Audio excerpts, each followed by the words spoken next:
Unerwartet singt eine schöne Frauenstimme.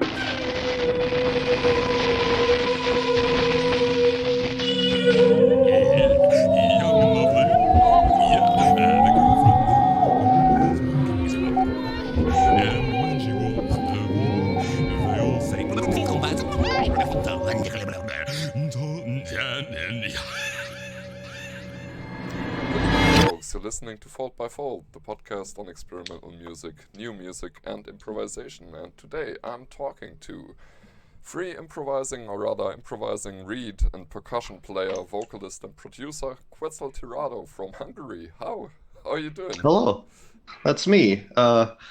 Quite the resume. I'm doing all right. I'm having some pumpkin seeds, and it's just getting dark outside, which is a little gloomy, but you know, it's just how it is. Oh, nice mood for this wonderful task. I hope you have your beer ready. I don't actually. I'll have to go grab that in a little bit, but that's all right. Alrighty, okay. So yeah, Quetzal. Let's just get the obvious interview stuff out the way, right? What is your background with music? When did you pick it up, and what was your first instrument? You know, what was the whole circumstances behind you picking up music? Okay, so the most interesting story is that I picked up music probably due to what a lot of people consider to be the most boring musician alive, Phil Collins. Oh, wow! When I was very, very young, see, my father is a huge fan of music, aside from being a drunk, and he has a lot of these wonderfully recorded concert recordings on like these multiple DVD sets, and one of them is this 3-hour concert by Phil Collins with like a really fucking good solo section at the beginning where like 3 different drummers start like blasting, and then Collins comes in, and it's lovely stuff. And one of the songs had a saxophone like solo, which was pretty free for, you know, a pop song. And I told my father, I have to play that instrument. What's that instrument? And he's like, that's the saxophone. And at this point, I'm probably like 4, maybe. I don't know. I didn't end up actually playing music until I was in elementary school, 1st grade, and I actually ended up picking the trumpet, and I started playing the trumpet, and I was fucking terrible at it. I had these trumpet classes in like a nearby like children's music school, and the teacher literally had to tell me, and I quote, "I don't have the lips for it," which, you know, came as a bit of a surprise to a child, but I was very dedicated to not having the lips for it, so he sent me to the saxophone instructor who told me to pick up the clarinet, and that's how I actually got started. Ah, okay. So at what age was that? I think I was 7, 8, okay. One of those. Okay, yeah, so you picked up the clarinet, and what was the kind of music like that you played then? Did you play in any, you know, children's ensembles or anything? No, I mostly played solo, but I played renditions of initially like Hungarian folk music, like arranged solo for like soprano clarinet, and eventually I started playing like classical tunes, but like very easy classical tunes. At the time, I wasn't like super dedicated to my craft, but I played a lot of folk dances, like Hungarian like tánc and csárdas songs and stuff like that. Right. I was constantly asked to be part of like the big band, but I was a very shy kid, so I didn't want to be around that many people at the same time. Oh, I could totally see that. And also like the thing that people always tell me who played in big bands as a kid or in orchestras was that it made them want to quit music. So I'm rather glad you didn't pick up. You know, that you probably dodged a bullet there, yeah. Yeah, got lucky there. Yeah, so that's the thing. Didn't even know that actually, that you started on the clarinet. That came as a surprise to me. Yeah, I always wanted to play the saxophone, and then I ended up playing the clarinet for like 7 years because my teacher said I was good at it and I should continue it. And then I don't even know. Fuck, that was a fucking while ago now, almost a decade. But my parents split, so we had to like leave the house where I grew up, Oh, and I ended up spending a lot of time at home specifically to like try and like be there as much as I could. And if I remember correctly, I was also fairly depressed at the time, so I just kind of dropped out of music school, uh-huh. and I ended up going back in high school, already being like an improviser of sorts and mostly playing the drums. And the very same teacher who taught me for a long time just took me back and lent me like a tenor saxophone, and that's how I started improvising. Mhm. All right. Yeah, so that's how it went. And did you have any? So you came into improvising on the reeds out of playing folk dances and stuff, right? Yes, pretty much. Crazy. That's so awesome. Like nothing in between there, you know, Hungarian folk dances and then yeah, basically free improvisation. Well, yeah, I mean, I was a huge fan of music in between those two. Like I listened to more improv music as time went, and obviously I was like inspired by the big names like Coltrane or Britzman, and Uh, like I I was like, man, I wish I could do that. And then one day I thought, why don't I do that? yeah, you're a huge expert when it comes to jazz. This is, I think probably the third music book legend we've had on this podcast. We've had Sioma Kloczko and Benjamin Steinacher so far, experts in different fields, and yeah, I think you're probably the most or one of the most knowledgeable people when it comes to jazz on music book, right? I mean, I guess there's like definitely others like Heath Zebel Oh or yeah, Laurel Watson. They probably both know a lot more than me. It's just that they're probably not as um, easy to get a hold of, I yeah, guess. yeah. I haven't Haven't seen talked to like Heath Laurel in like Zibel. I half a haven't year. seen him for years now. Heath Zibel. Yeah, I still have him as a friend, and he posts like once a year, Oh. maybe. Yeah, so that's very very interesting because I think you might be the first person on here to come to improvisation very autodidactively and through the act of listening and doing like your own subjective analysis of stuff that comes in and doing that. And people always say that's the best way to do it. You know, people who've learned it through different means always wish they would have done it like that. You know. It's just, it's like, um, I don't know.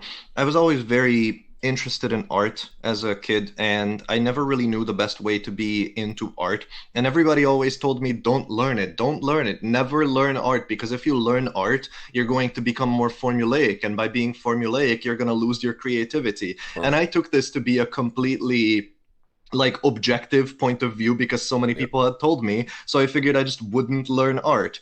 And then as I started getting into like more avant-garde stuff, I learned of things like was it it was Dali, I think, who did like children's paintings towards the end of his life, and he was like, the hardest thing in my career had been to like relearn what it was like drawing as a child. And I was like, Oh, that's if I Picasso. just That's Picasso, not Dali. Picasso, Yeah, yeah, I'm sorry. I no problem. Oh yeah, no, okay. I know why I mixed them up in my head, but either way, I was like, yeah, if I just never learn what it's like to play music as an adult, then I can always keep that childlike curiosity. Mhm. And so I did. Yeah, that's probably how it goes, honestly. Yeah, I think the point around yeah, just to like I don't want to dwell on the point too long, but that point that it gets you formulaic, you know, learning the academic way. I think that's a little bit of a straw man. I don't think it makes people formulaic, but and this is a big but. It takes the fun away from it big time. So a lot of the time, people will be learning the academic way and will just quit their artistic endeavors altogether because it's fucking hard, you know. And, Yeah, no, absolutely. I mean, I agree with that now, and I really respect learning it like in an academic like situation. I have friends here in Hungary who make music now, but like they got most of their acquaintances from like conservatories and stuff like that. And a lot of them say that it did them a lot of good to learn that stuff like that. So I really respect it. It's just that I've always been such an outlier in terms of like learning and studying these things that I never felt like I would fit in. I never fit in any academic situation. I've always hated going to school, which I know I'm I not feel alone you. in, and I know Yeah. that's unique. I mean, not unique, Yeah. but I just figured if I just do it my own way and just learn how to do it by myself, then it'll be much more of an accomplishment for me when I get to a point where I'm satisfied with what I'm doing. And and so I guess I just never ended up going to like music academia. Perfectly fine. I heard that actually you told me that you were studying to be an English teacher once, right? Or Yes, yeah. linguistics Oh, specifically. Um, I was studying Anglo-Saxon linguistics, which is like shortened to Anglistics in Hungarian. mhm. And I did like one semester and then left. It wasn't Nice. very good. That's how it goes. Yeah, let's get from language studies into like actual language studies and talk a little bit about your improvisational game. I feel like maybe with your sorry to the listeners, there was a brief interjection here. We've had testicle difficulties. Oh, no, I mean tentacle difficulties. And no, I mean technical difficulties. And now we're actually back. I've had to free up some storage room. I believe we left off right at New Isolationism, which is your album of solo bass clarinet works. Tell us something about that, like how the language system works and stuff. So there's it was actually sent to me by my double bassist friend Yoshi. There's a really interesting little documentation on language music as it was developed by Anthony Braxton. And part of the reason that that project itself is dedicated to Braxton is because the way I performed on that project was inspired by the way he uses his like language music projects, and like those concepts to steer improvisation in a specific direction. And that's what I was trying to do there basically, is that each movement of the composition was dedicated to a single concept, and I played until I felt like I could no longer get something out of that concept that would be fresh and exciting, and then I moved on to the next one. Fantastic. That's very streamlined. Like it sounds extremely practical, right? It was. Mostly I feel like it's kind of limiting because the thing that free improvisation is meant to do is free up the music, Uh, and once you have the free improvisation steered in like specific test groups, it's a little less free and a little more just improvisation. But it's the first of my own projects that I did in that vein, and I greatly enjoyed the limitations that it posed on me because I had to work with specific ideas in mind, which is not something that I usually do unless we're doing a cover. And that was new. That was exciting. yeah, these are four movements. Yeah, four movements. Yes. Um, where different, I guess, techniques are exhausted. There's some motivic stuff in there as well. Motivic transformation. Like it's a super fascinating listen, honestly. Yeah. I would say that my issue with it, and obviously I feel like every artist has like issues with their own work when all is said and done and it's released, is that I feel like I could have done a lot more with these concepts if I had recorded them in a bigger time frame. But the thing is, the entire thing was recorded in like 30 hours or so and Uh-huh. mixed in that time frame as well, because I had the concept written out, and initially New Isolationism wasn't meant to be a solo work. It was meant to be done with other people on the Empty Noise People label that I'm currently working with. Yeah. And I love them. They're great people, but dependable is the last thing that they would be. So nobody showed up to record with me. Oh, classic. So I kind of decided that I want something to be released on January the 1st, which it Uh, was a very greedy move by me.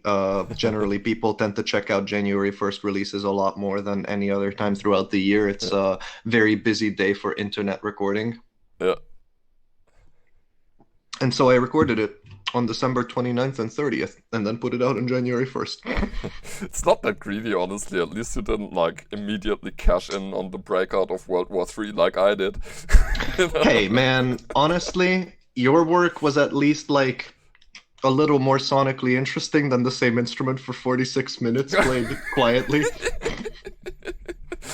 Oh, Jesus Christ. Yeah, this is fucking scary to me. Like, honestly, like, congratulations on the cojones alone that it takes to record like a 40+ minute solo release on one instrument. This If is, only you knew. wow, it's If challenging only as you knew fuck. what's coming on summer. Sorry, gotta readjust the microphone. Okay, yeah, tell us about that. Like, or hype us up about that. I don't think I'm at liberty to tell you exactly what it is, but Okay. I will be releasing a self-titled release for Oh, the first time, and I've been how would you put this? Chastised on the idea that I would be releasing a self-titled release as like the 10th album I put out. it's But it's important to me. a smart move, honestly. Yeah, like, you don't want your self-title to be the first one. Because your first one is obviously not going to be your best. I mean, Yeah, who the fuck releases their best as their first? exactly. But yeah, it's going to be roughly 4 hours, and it's mostly Wow, going to be solo improvisations. Jesus, that's a mind bender. Holy shit. Yeah, The listening to that is the gonna be like some kind of transcendental experience, right? I would hope so. I can't guarantee you that, obviously, Uh, but I would hope so. The 6 minute song I sent to you the other day is actually from that. oh yeah, that was dope as fuck. Wow. Yeah. But yeah, Damn. that's all I'm willing to share about that at this point, because in case it never comes out, at least I can't be held accountable yet. We're gonna hold you accountable though for the stuff you Fuck. already recorded though. Big Shit. shock. Oh no. Moving anti-clockwise through your discography, now we come across like a real favorite of mine. I'm gonna be butchering the pronunciation. I'm very sorry. Isemeni Sorosat. You know, Isemeni Sorosat. Is that it? Um, Surprisingly close, but Ah, as contrary to Polish, the single S is a sh sound in Hungarian, so it's Esemény Sorozat. okay. Yeah, But that yeah, is Jesus. This is a spiritual successor to an album which we haven't even talked about yet. that's all right. We're um, going counterclockwise, so it's fine. okay, yeah, and for some reason I've got the feeling that this, even though it's a spiritual successor, can also stand really well on its own legs because it's like you don't have to know the original to understand the sequel, right? I guess not. Yeah. I don't think it would add too much to like know the original unless you're genuinely interested in the music I release, which some people are for some reason. Um, This actually is something that I would recommend for starters, for people who have just discovered you, for example, on the podcast. I think this might be one of the coolest projects to get into as a starting point. Somebody with a pony profile picture bought it on Bandcamp, if that says anything about quality. Oh yeah, I'm just looking at it. Shrubcore bought it, and there's a My Little Pony picture. Hell Wonderful. yeah. Fucking Um, love it. so what this shares in common with Mythos is overdubbing improvisation, which you did on various instruments. And yeah, this is kind of a jumping off point, right? Tell us about the similarities and the differences to Mythos. So, okay, the way Mythos was created is at the time I was trying to do something that I had been trying to do for a year, which I will go more into detail on when we're talking about God is in the details. But the idea of overdubbing came from the fact that in different forms, like being lent an instrument or just being able to like go into the building that I usually record in, which has some instruments that aren't mine, but if nobody knows I use them, then I didn't use them, right? um,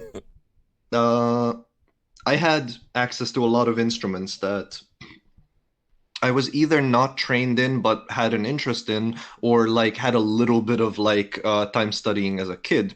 So I figured if I overdub them, they would be more interesting than if I just played them solo, because at the time I didn't really have the confidence that I have now. Jesus Christ, I haven't drank beer in a while, so I'm burping. I'm very sorry. No problem. The worst thing for you is I'm constantly, for the listeners on YouTube, I'm constantly cutting out my audio when I'm not speaking, but you have to listen to all my body noises because the mic is stuck to my clothes. So, yeah. No, that's fine.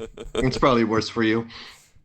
But yeah, I did a lot of overdubbing on music that was never released, because I always was trying to create songs from improvisations like stuck together through like the same idea. And that's what the original Mythos project was going to be. But when I was making that, I ended up not having like enough, I guess, space to work with and good enough equipment to work with, which I do now. And so I scrapped it, and that's what Sketches of Mythos was. That I had these like ideas lying around that I was going to finish one way or another, and it ended up being a lot more minimalistic of a project than I wanted it to be. And I guess that's what Eshemen Shorozat expanded on, is that for the entirety of 2021, I was making these songs. See, I guess to understand the project, you'd have to know that 2021 was most likely the worst year I've had as a human being for many personal reasons. And I wanted to make songs about the things that impacted me in that year. A lot of shit happened to me. A lot of shit happened to everybody. It was a shit year overall. But like, I just figured, if I make songs about them that don't directly talk about them, but do talk about them, then I would have a way of venting about these things, and some people would listen to it and maybe find some camaraderie in it because they could project their own bad experiences into those songs. Oh, yeah. And since I had a lot of like instruments lying around that I wanted to use anyway, like a fucking accordion, I don't know how to play an accordion properly, but I figured I could just fucking drone with it, and so I did. And that's what that song was, for example. So it's kind of just a more fleshed out Sketches of Mythos that was made over a lot bigger of a time frame. That's damn, yeah.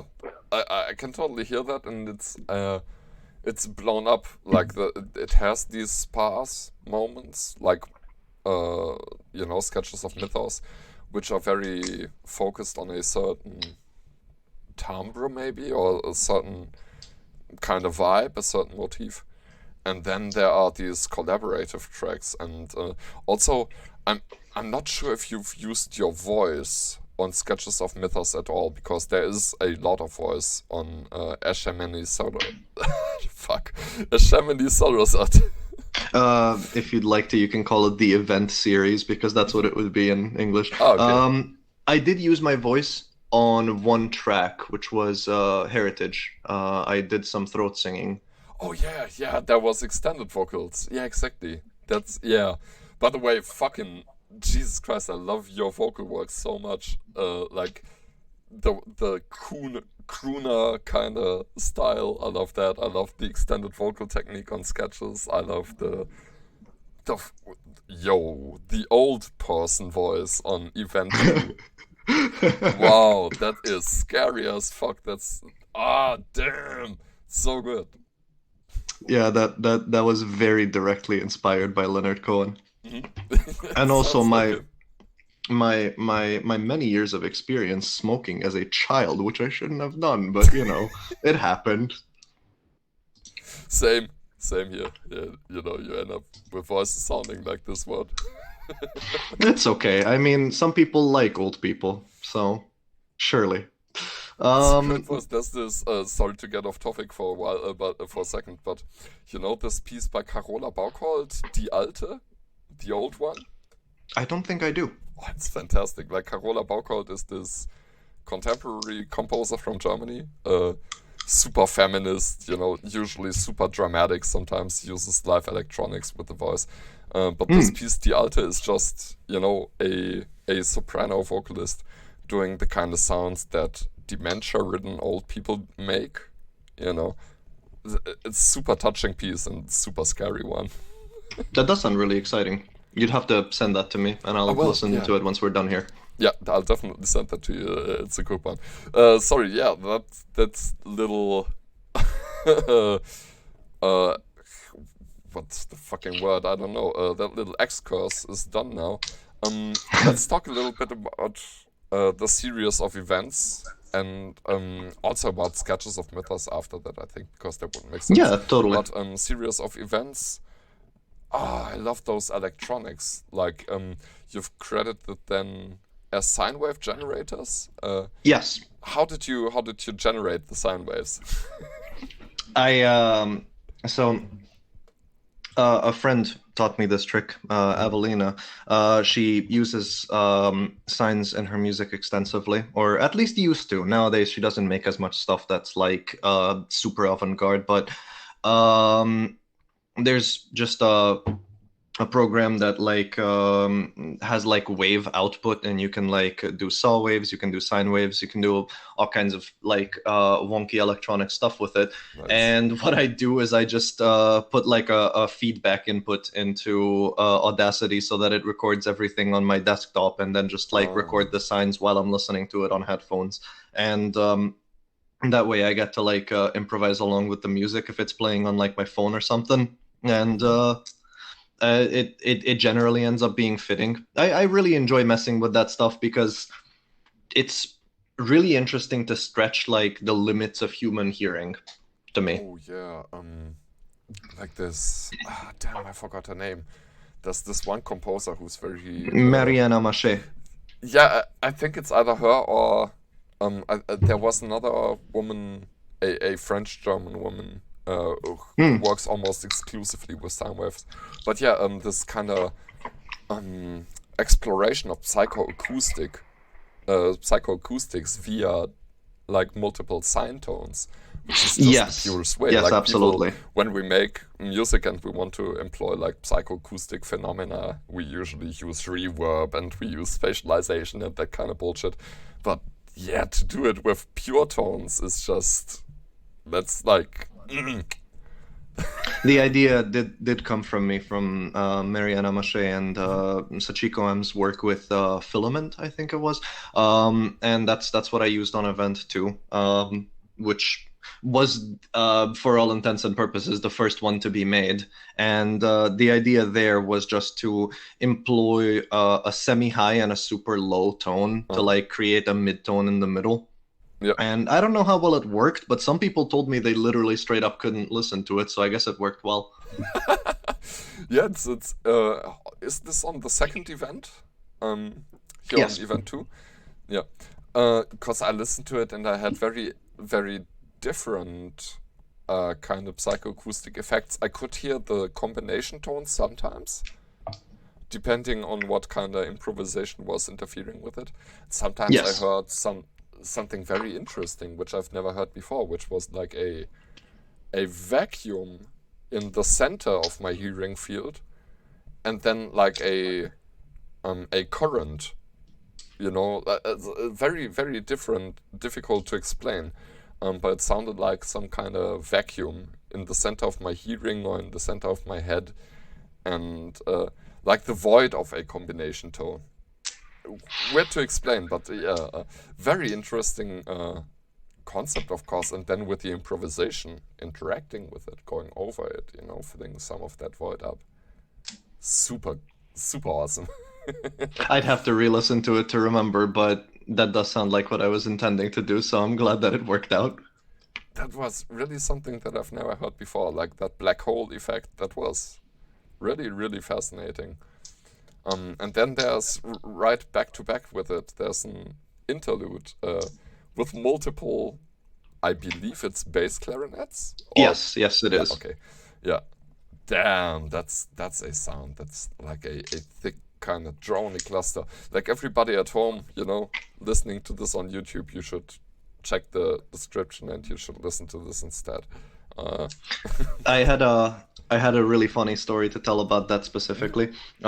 First, I'd like to explain how it came to be. Basically, I have a friend. Friend is stretching it, and he's not going to listen to this anyway. But he's called Hector, and he makes like synthwave, and like this really usual like vaporwavy, synthwavy, like that like fake '80s nostalgia type of stuff. And he was interested in my music and was trying to ask me for like some tips on how to do acoustics and stuff like that. And so as a joke, I made him this track that was just, I think, 16 overlaid recordings of me playing different like whole tones for a minute on bass clarinet, and he ended up really liking it for some fucking reason. And so I decided to make a song that would just be bass clarinet drones and then one like solo over it. Initially I intended for it to be like very long, like I wanted to do this. There's the album Plays Well by Alan Licht, and I intended to do something similar to that, where it's just a very simplistic droney improvisation underlaid, and then over it like a more concise improv. I never ended up like putting the full project out like that, but I did make that one little song, and it ended up being kind of nice. So I figured I would just keep it on this project. And God, I'm blanking out on the name. I've never talked to him personally, but Teruki Chan, who is a friend of my friend's, Theo's, he listened to Eshemen Shorozat as the first album that he'd ever heard from me, because Theo wanted like the both of us to know each other through music at the very least, in case we ever end up collaborating with each other. And Teruki said that Seraph specifically was what he intended his black metal project to sound like, which was a really weird. I don't know. That's not the first thing that comes to mind if you listen to it. Like, I don't think black metal, but yeah. Okay. I guess I'm the black metal of bass clarinet. You heard it here first, folks. Heard it on Fold by Fold. Quetzal Tirado is now officially a Norwegian black metal artist. Hell yeah. Finally I live in the first world. Sorry, I had to. That's a good one. Fucking hell. Yeah, can you give us like a little bit of, like, I don't know, some light anecdotes about living in an authoritarian fascistoid regime or something? See, I could if I was the person I was 5 years ago, but I don't go outside. So I don't have a lot of stories to tell. I'm a very withdrawn person. I don't really like going outside. But my stories from a couple years ago are kind of nice. Hungary is currently, I believe, the second worst when it comes to economy in the European Union. The only country behind us currently is Bulgaria. We've even managed to be ahead of Moldova in terms of inflation, which is crazy. Wow. I thought Moldova was the worst. Like, honestly. No, Moldova is, I think, number 3 right now. But anyway, on our way to number 1, we currently have a price stop on shit. They specifically made like cooking oil and shit like that stop at a price because it was like raising with inflation every week. It's ridiculous stuff. But I guess funny anecdotes would be our current election is really something. Basically, there's this fairly far-right-ish party called Fidesz, who is currently ruling our country and has been for like 12 years now. They're planning to win the election again by cheating. They've been cheating the past 3 elections. It's not a secret to anybody. Like, it's an open secret where they've never admitted to it, but it's been really obvious. And they are so ridiculously open with like vote manipulation and propaganda that it is ridiculous. There's currently an ongoing fucking like poster campaign against the party running against them, and specifically the person running against them, where they are accusing him of being 100% the same DNA as the previous leftist prime minister, and thereby making him just as bad. And they are proving this by saying that he would let in the immigrants, which is a bad thing for some reason, and he would also not give people 13 months of retirement funds, just 12 months. Oh no, I didn't know there was a 13th month in the year, but you know, great, good stuff. And also, the fucking government funded a movie about the previous leftist government being bad, and it is one of the worst received movies on like IMDb and Letterboxd ever, because it was literally just straight propaganda for like an hour and a half. Wow, I gotta watch this. It's so bad. I highly recommend it. It's like I have this friend, Gergő, and he's more openly into Hungarian politics than I am. I'm too schizophrenic for that. But he frequently, when we're playing video games together or something of the sort, he and I are working as like video game developers together, like as a two-man team. He frequently quotes this. Okay, this is like a piece of Hungarian like historical lore, but in 2006, our previous prime minister, who quote unquote is leftist, like center left, like democratic socialism, basically. That. He had this speech about how they had been ripping off, stealing, lying, cheating, everything for the past 2 years, and how that was terrible, and he wanted to apologize. And it wasn't a public account, but just an account to some people that like were parts of the government, but it was obviously leaked, and this leak led to a riot which was funded by a rightist party. So practically there were far rightist people just marching on the streets, and they lit like a TV tower on fire. Okay. Some people died, shit like that. My friend George, he frequently quotes the speech, like the account that started all of this, just to tell you where Hungarian politics is currently. Jesus fucking Christ. Yeah. I've been barely following it from afar, but yeah, it doesn't look any good, and yeah, holy shit, these elections gonna be, yeah, quite... It's gonna be rigged. I barely even have to go vote. Like, it's useless. I will still, but it's not gonna make a difference. Oh, goddamn. Okay, another anachronistic jump. We're jumping over several records that we will talk about later. We're going to Sketches of Mythos, the original kind of overdubbing thing. Yeah, this is only you on percussion, strings, woodwinds, vocals, and then a cover by Itzel, who has been a frequent collaborator of yours. Sorry. Yes, absolutely. She's made almost every cover of mine since fucking God is in the Details. Yeah. Yeah, that album specifically was made when I first realized that I had a recording space now available to me, which, by the way, is a kindergarten. Yes, I've seen it in your live streams. I was like, what the fuck is this free jazz player doing in a kindergarten? You know, what's the backstory to this? My mother works in a kindergarten. She's currently like the... What's a principal to a kindergarten in English? I don't fucking know. Just call her a principal. Yeah, director. Thank you. She's the director to that one specifically. So she gave me the key, and I can just go in every weekend and just like record and practice in that kindergarten because nice.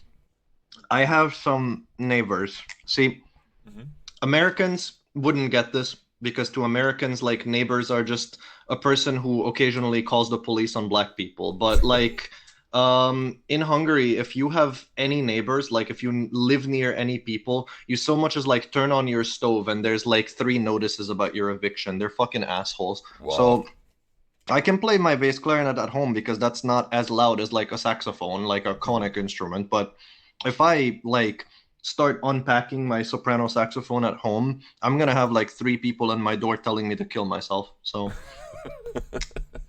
So I practice in the kindergarten, and that's also where I record. And Sketches of Mythos was the first project that was recorded there, with a stage microphone that has a really bad blur on it, so it's terrible. It was horrible quality. I spent so many hours making those takes sound like anything. Jesus Christ. But you're damn so good at this, like recording with some not optimal gear and making it sound really huge is like something that you constantly do, and it's like always works so well. God damn. It's I don't know what to tell you. It's a lot of years of practice, I guess. Like back when I was doing hip hop, which not proud of it, don't like display it anymore. Plus that was at a time where I wasn't as ethnographically aware of Hungarians as I am. So obviously I was also a kid who like totally ate into the propaganda that Hungarians are white. So every time somebody was like, "Oh, you're just another white person making hip hop," I wanted to neck myself. Either way, basically like many years of working with shoddy equipment and like having to like basically restore my own takes as soon as I did them. It just ended up being something that I got good at.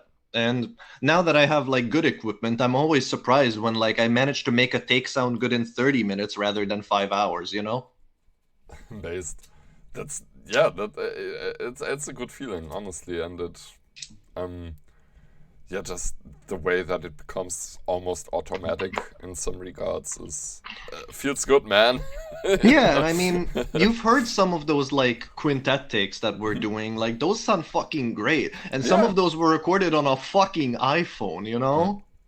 It sounds like a studio recording, and it's 5 people overdubbing. Yeah, that's the intent. Yeah, Either way, back to Sketches of Mythos. exactly. The idea there was basically I wanted to take some so Mythos was originally my idea of doing a project that was like Manophon by David Sylvian, which was a gigantic inspiration to me in making God is in the Details. And then God is in the Details ended up growing into something completely different. And so I went back to Mythos with this idea of making a project that was very quiet and subdued, but constantly bustling with activity, like the backing tracks for Manophon by David Sylvian. And I never ended up being able to achieve it, so I wanted to try again. And Mythos ended up being too big of a project, so I tried making it like a more EP-sized, bite-sized little project. And that's what Sketches ended up being. It's just some mythological like stories that I really enjoy being like portrayed as just little like musical like set pieces, I guess. Like the beheading of Kagutsuchi specifically is one of my favorite little stories in Japanese mythology, because it's just such a wild idea of like the beheading of a god spawning an entire like sun of activity and just like burning up the entire world. And even now it's displayed in like folklore as like a sword that burns with like the power of like all the 8 suns, and it's so fucking cool. Woo! Yeah.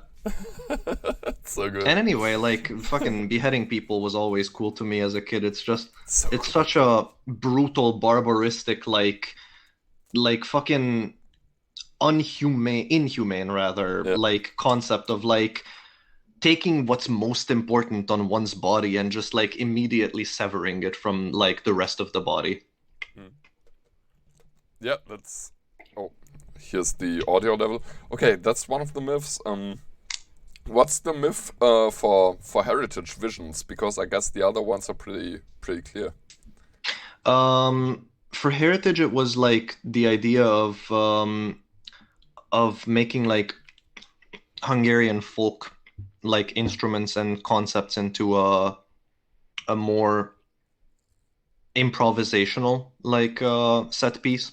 So the strings that I used was actually a zither that I had lying around, and it's one of those traditional Hungarian like citara zithers, and also some throat singing because believe it or not, we're like ethnically closer to like Mongolians and Russians than we Yeah, are yeah. to anybody else in Europe. So Oh, I figured learning throat singing would be like part of my heritage, and that's where the name comes from.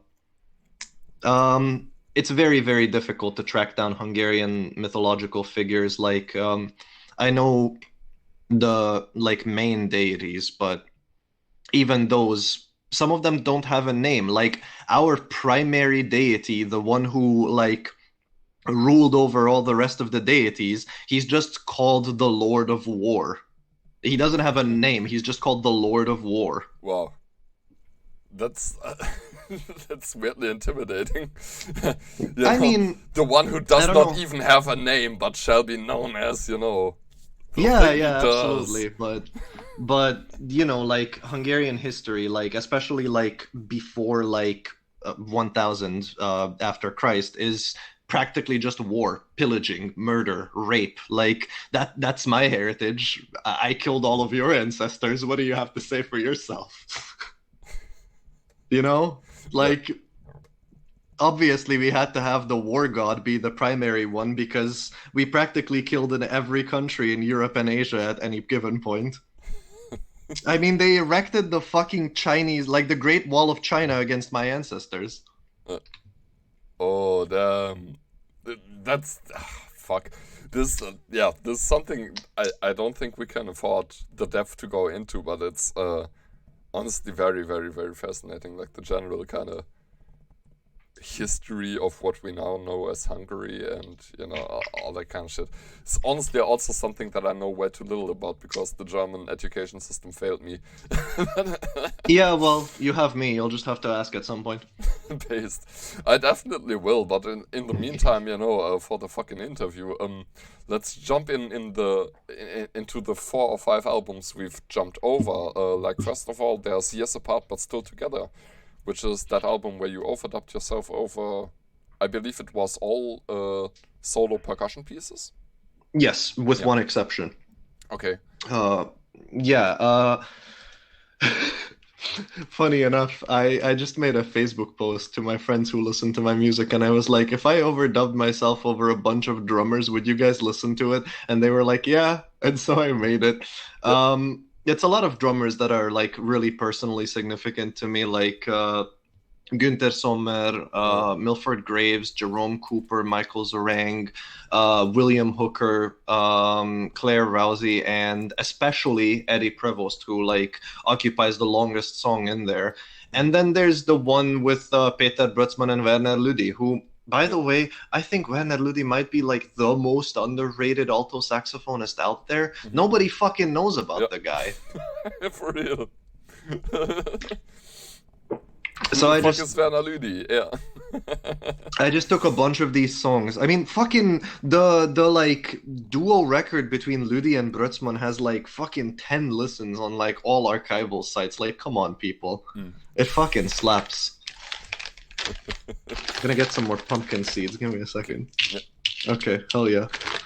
Then we have 4 records, which are duo records. Yes, With people, am I allowed to reveal this? you go for it. Okay, yeah, so there's an album coming out where we all play together. But yeah, this is just all 4 of us playing duets with Quetzal. 4 records. Yeah, tell us about these, like fairly briefly, because I'm sorry, but we have like 10 more minutes. I'm so sorry. Yeah, no worries. No, it's fine. I just really like duets as like a set piece. I really like where it's not solo, so you don't really have to rely on just yourself to give yourself a set, but you only have one other person to rely on. So you're passing ideas between like the two of you, and it slowly like blooms into like an interesting set piece. So it's really exciting to work with somebody who has an entirely different background. And the first one, Apparitions, obviously was with you, and it was really interesting to me because you work in a completely different way to me. It's so completely, totally different from how I make music that I learned a lot about like making music just by like doing stuff with you. And then there's the one with Yoshi, who is like classically trained and probably, and I have no like qualms about admitting this, probably the best musician out of like all of us, Oh, totally. like objectively speaking. I like Zelda or Yoshi, like probably Yoshi. Definitely, yeah.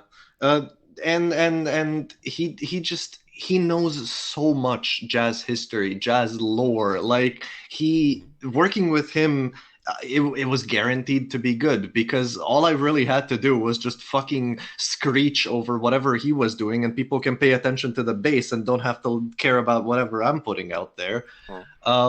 As with Alexander, it was a project where basically we wanted to like emulate what Coltrane was doing on Interstellar Space with Rashid Ali, or what Rashid Ali continued to do on Duo Exchange, where it was just like percussion and reeds, except I play slightly different reeds, less like well beloved, I guess, bass clarinet and soprano saxophone. So that much makes it like a little more unique. And it also has my favorite song that I've ever made, which is the Thought Police. Yeah. And Banger. then there is unity modulations with Aoki Yui, and Which I love. it's basically just a project that we made where it was two short improvisations together on no input mixing board and the reeds that I usually play. And then I spent several days of time in DAWs, like mixing them, cutting them, applying different types of effects, and like overlaying different parts of the improvisation to create this unique like set piece that was kind of produced more like a harsh noise album rather than an improvisation album. Or I guess like something like what Seymour Wright and Paul Abbott are doing as XT. And I don't know, I'm proud of it. It came out to be an interesting project, that's for sure. Like all of these four are very, very fascinating, very different kind of sounds, very different stylistic approaches, I guess, and yeah, it's super fascinating. There are two more projects that I want to talk about. Lastly, obviously, God is in the details, of course. And then another weird pronunciation incoming. Europai. You know what I mean. You know the one with Yes. Alex Vlach and Sam Watson. Yes. That one doesn't actually have an interesting story behind it, surprisingly. I messaged Laurel, now going by Laurel, and I was like, do you want to make music? And she was like, yeah. And then I messaged Ava, now going by Ava. Everybody on that project is trans. That's crazy. What the fuck? Anyway, I messaged both of them and I was like, do you want to make like a European free jazz record? And they were both like, yes. And they didn't know each other. And they still don't, because we made a group chat together, exchanged like roughly 6 words each, and then we made the album, and the three of us never talked in a group ever again afterwards. It literally was just like straight to work. And Wow. that might be why it's a little scattershot of a project, but when I remixed it in June, I think, of 2020, I ended up adding the clarinet files that I made for it, soprano clarinet. The only time you can catch me playing soprano clarinet is on that and odds and ends.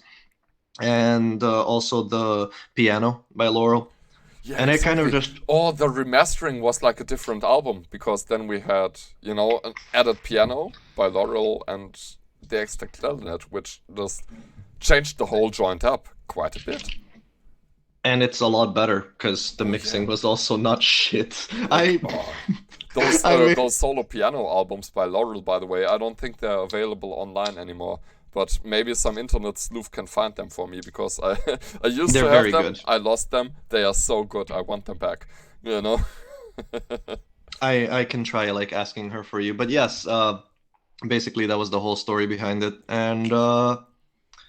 And yeah, I actually mixed and mastered that album on like Tesco bought earbuds for like $5 on like a laptop, so that's why the initial was bad. And then I remixed it on the same exact equipment, but like put more than a day into it, and it ended up being all right. Huh? Okay. I anything else to say about the European free jazz record, or are we ready for the big one? No, I think we're ready. We can get going. Okay, we're ready for the big one. Oh God, this is I think your largest project in scope or in Most scale. likely. Yeah. Wow, this was my introduction. Maybe not completely my introduction to you. No, I think I listened to earlier stuff before, but my introduction to Quetzal Tirado, and for this matter, the world's introduction to Quetzal Tirado. Okay, you do a lot of stuff on this album, and then there's some sampling on it. Like, Yes. tell us everything about it. Okay, well, so there's an introduction to the album, which is quite inspired by Matano Roberts' work with the like chanting vocals and some like Mhm. it's actually sampled, but there's a screeching contrabass saxophone in the background, and I sampled that. I was very, very proud to find such a good sample of it. But that's basically what the introduction is, with some chanting, Yeah. some like finger snaps. I It's thought that was the baritone, but it's like so rich. It can't be the baritone, you know. It's crazy. I think it's called a tubax because it has the yeah. same range as a tuba, but it's a saxophone. Uh, And oh God, I haven't listened to it in years. God, fucking been a while. But yeah, the idea behind a lot of these projects was that I wanted to do something akin to Menaphon by David Sylvian, where I would have an ensemble playing in the background and I would be improvising over it. But obviously, I didn't have an ensemble because I was a schizophrenic teenager, and so I had nobody to play with. And so I recorded all of the instruments that I possibly could by myself, which I'm still not going to tell you exactly which instruments I played and which ones were samples. If you can figure that out, good for you, but you're never getting the confirmation. And I tried doing vocals in the same like crooning style that I was doing a lot at the time. Hugely inspired by Scott Walker. Obviously, like, yeah, very obviously inspired by Scott Walker. Probably my favorite artist of all time. Just the greatest to ever do it. Yeah, for real. I was very, very surprised when people told me I sounded like him, and that's actually what inspired me to like try and sound like him more. And then I spent tens of hours trying to sound like him more. My neighbors weren't a fan, but you know. I think my mother's then boyfriend was the person that put me on to like singing more like him, because I was practicing singing while she was talking to her then boyfriend on the phone, and the guy had her bring the phone into the room so that he could tell me personally that I was doing a great job or some shit like that. Oh, whoa. The rest of it is mostly I was attempting to do takes on regional styles of music that greatly inspired me as a like composer, and these were there was the like slightly electronically shifted Korean folk music with the Taepyeongso, and there was the Japanese like yeah, there's gagaku. A lot of gagaku in there. Yeah. court music, like imperial court music, like gagaku, and then at the end there's like it's an overdub of African percussion ensembles with some chants that I buried in the mix specifically, and some sitar improvisation over it that I overlaid with samples, and that's where I play the baritone saxophone. And then at the end is my favorite solo with the baritone saxophone, which it's in terrible quality. Don't listen to it; it's horrendous. It's a ripping it sounds solo, like it's a good solo. Yeah, I wish I could play that free ever again, but you know, don't have a baritone.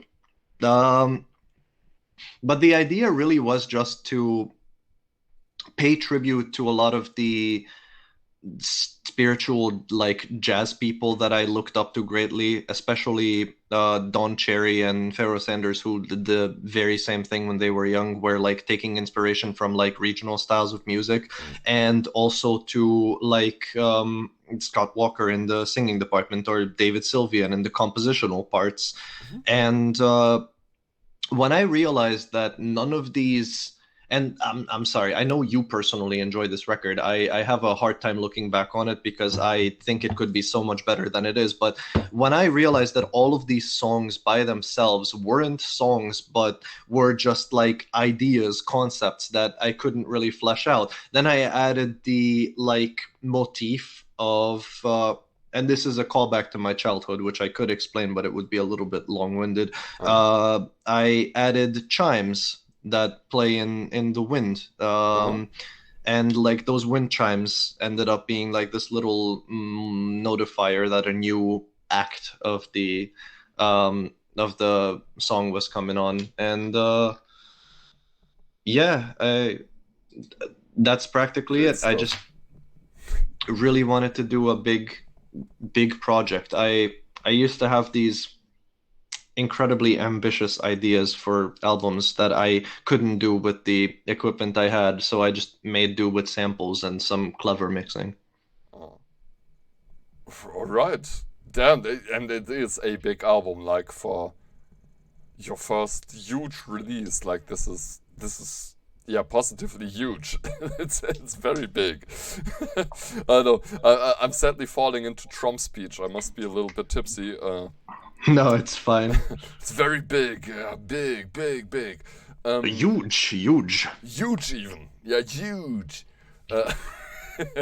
Okay. Are there any projects you're working on right now which you really want to plug, which you want to get the word out, which you want to get us hyped about?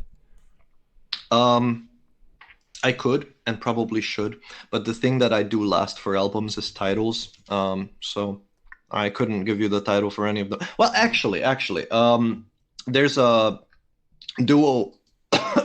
Christ, oh, I'm gonna die. There's a duo project coming, which is like a little revitalization of the free music duets thing. With Jackson Churchill Sane of Vacant Lights, and he's an incredibly inspiring musician. He is a living encyclopedia of all manner of noise and industrial music. It is ridiculous how much that guy knows, and he's like way younger than me. He's like, well, actually not way younger, but like 2 years younger. And he plays prepared guitar and like sample work on it. He worked with me on Esemény Sorozat as well, and we decided to make a duet project. It's over 70 minutes long, and it is really interesting. It's unlike anything else that I've ever worked on, and unlike anything else that he's ever released. It's let me find it. It's called "Whereupon the Many Eyes of the Abyss Stare into the Soul." proper album title, definitely. Absolutely, and definitely not inspired by Keiji Haino. Excuse me.